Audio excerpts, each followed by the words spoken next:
Hi guys, welcome back to my channel. I've got another quick card making video for you. I'm going to show you how I make these really simple but really effective cards. I'm using a square card, and within that there is like a square with double-sided paper, and then you just make a snip down the middle line and fold those corners back, and the result is really pretty. And then I normally just put something on here to embellish it a little bit. If you do that, you need to be aware that you may need to put a large stamp on, because anything with a gem on it will make it too big for a standard first class stamp. So before I ever go around making these, I like to make little templates out of paper just to make sure everything's working. So I've got my square card. I've cut the cards are 13.5 centimeters square, so I've cut a 12 centimeter square of paper here, folded it so that I have an accurate line, just snipped in. That is I didn't measure how much I snipped in there, bear with me. It's about 3.5, 4 centimeter snip, something like that. And once you've snipped that, you then just fold the corners back like that.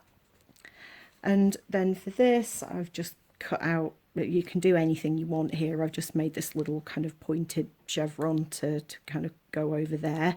You could just put a flower there, you could leave it blank. The paper I'm going to use is some stuff I got from the range last week, and it is so beautiful. The colours in here are just gorgeous. So absolutely every page in this pad will be beautiful. So I'm kind of a bit overwhelmed with choice right now because I don't know which ones to pick. I don't want to kind of make too many, but yeah, I could easily make 50 cards out of this stuff. It's so pretty. This paper is quite thick, so I'm going to try to use my set square to do the folding.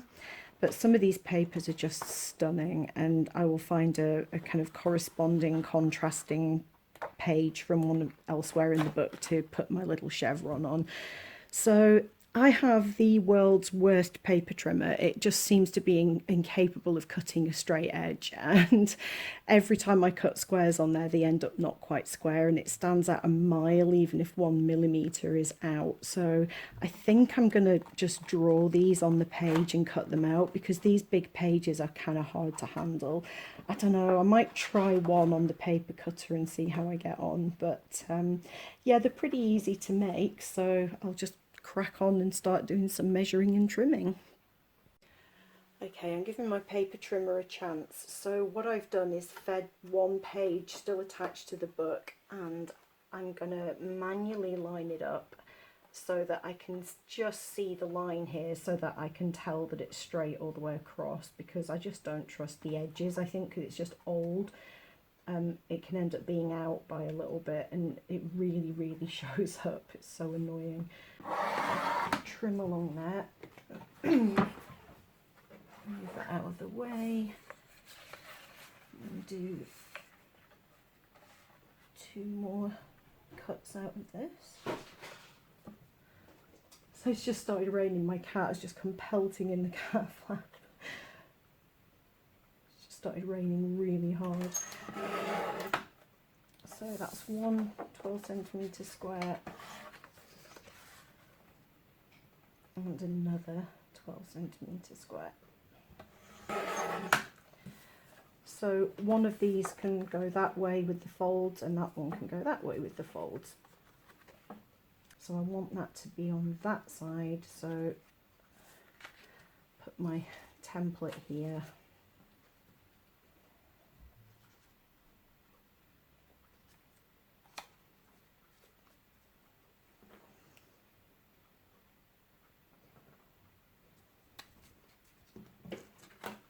And use the set square to just make sure this line is straight.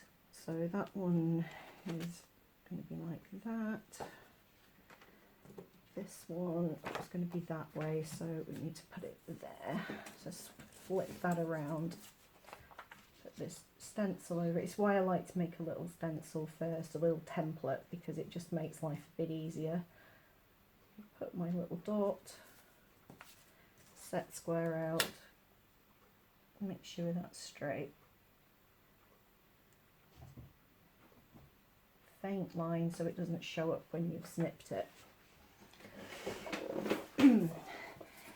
This little offcut will be good for making a chevron with one of the other designs, so I'll keep that to the side for now. I'm going to use my smaller pointed scissors to cut this.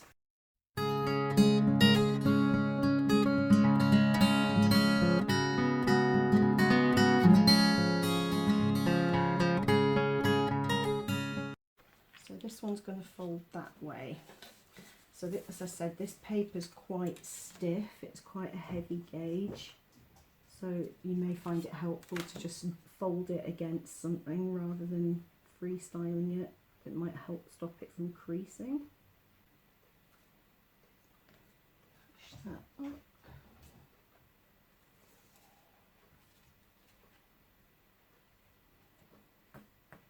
These colours are so pretty.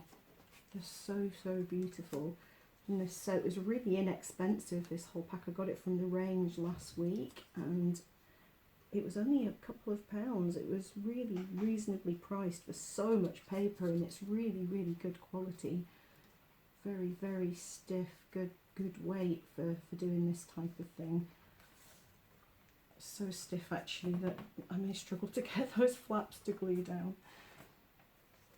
Okay, so that one done.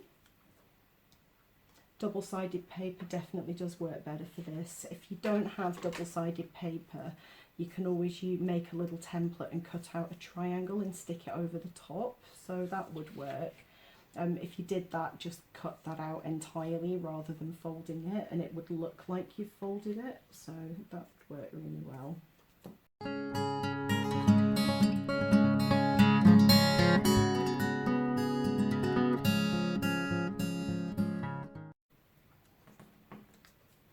Go.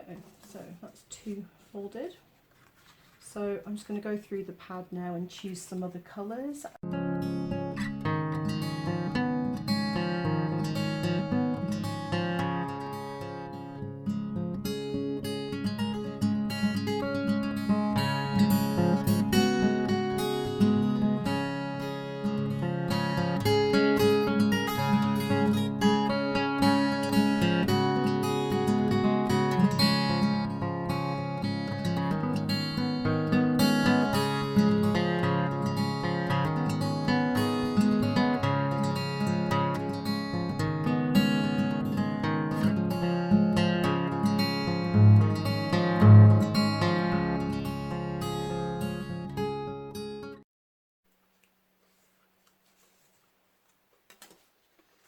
Okay, they've all been folded, but I'm going to go over them using the spoon like I showed you in my previous video, because that just gets that crease nice and tight.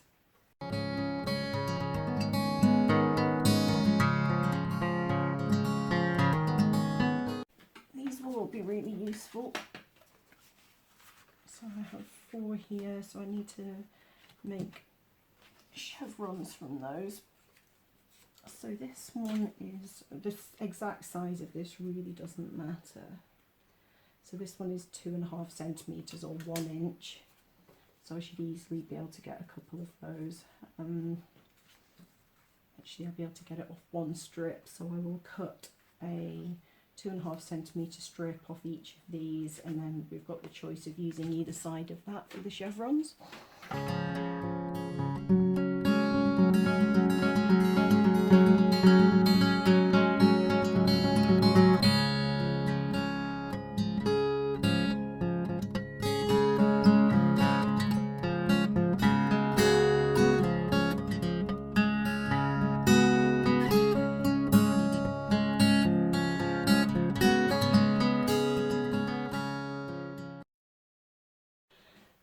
I cut out all the chevrons and try to speak, and then paired them up with ones that I think look good. I'm actually going to flip that one round. I think that's not enough contrast, but all of these colours kind of coordinate, so it looks great. So I'm going to stick the flaps down. You could use double-sided tape for this, but I'm just going to use my trusty quick dry tacky glue.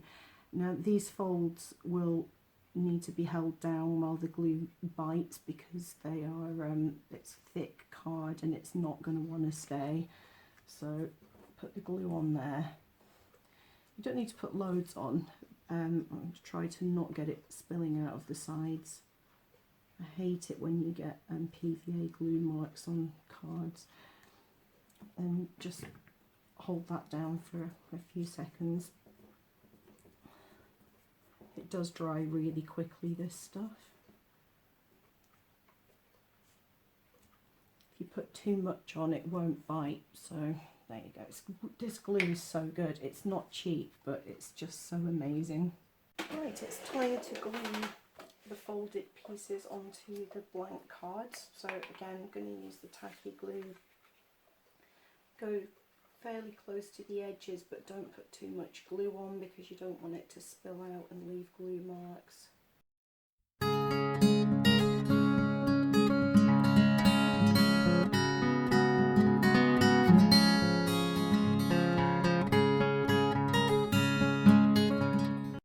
And while that's catching, we can then put this dude on as well.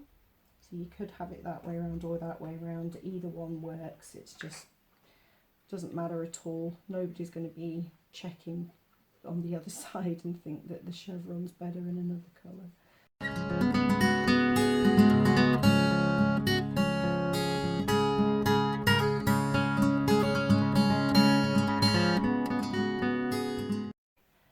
I'm thinking about what I need to do. They do need one last thing to embellish them, but the patterns are quite busy, so I don't want anything that's going to be sort of too busy and too clashy.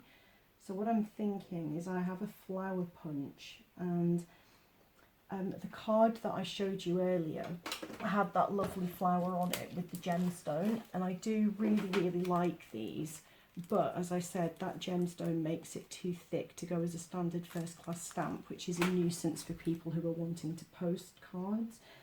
So it's something you need to tell people if you're making these and selling them, just to check the thickness of it before posting. So what I think I'm going to do is use my flower punch and just punch some plain white flowers out of white cardboard and just see what they look like, because I think white is going to be the best to kind of stand out, and it will then blend in with the card that's showing through on the folds.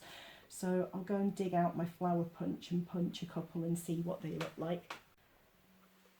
So I've actually got my butterfly punch and this flower punch, so I'm going to punch one of each and see what they look like.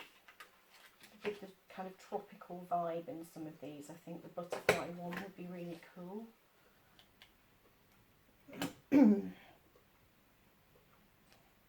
Right, yeah, that looks quite nice.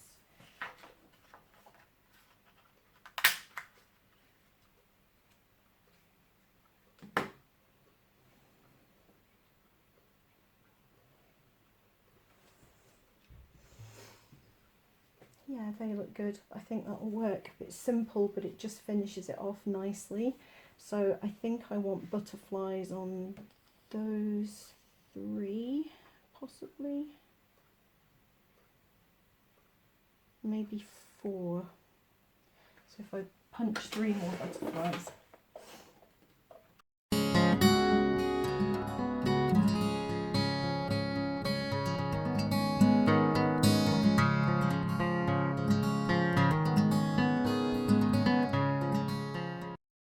So that's them finished. You could add happy birthday stickers or peel-offs or whatever onto them if you wanted to.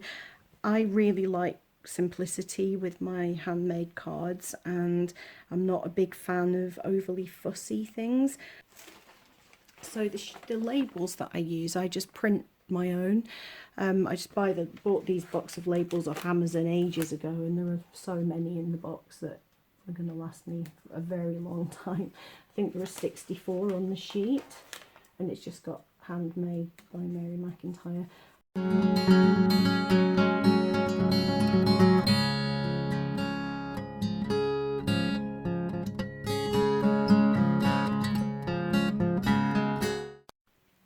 So the final thing I do for selling cards is putting them in card bags. I used to just buy the cheapest card bags online, but I now pay 4 times the price for the cornstarch bags, and they are biodegradable, so it's cutting down on kind of single-use plastic, which is not good for the environment.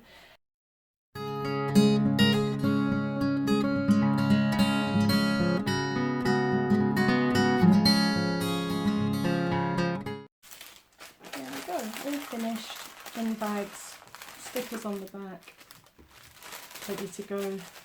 So yeah, hope you found that helpful. They're a very simple card to make, but actually very effective, and I think they're really pretty. I like the simplicity of those. So yeah, thanks for watching, guys. I'll see you in the next video. Bye for now.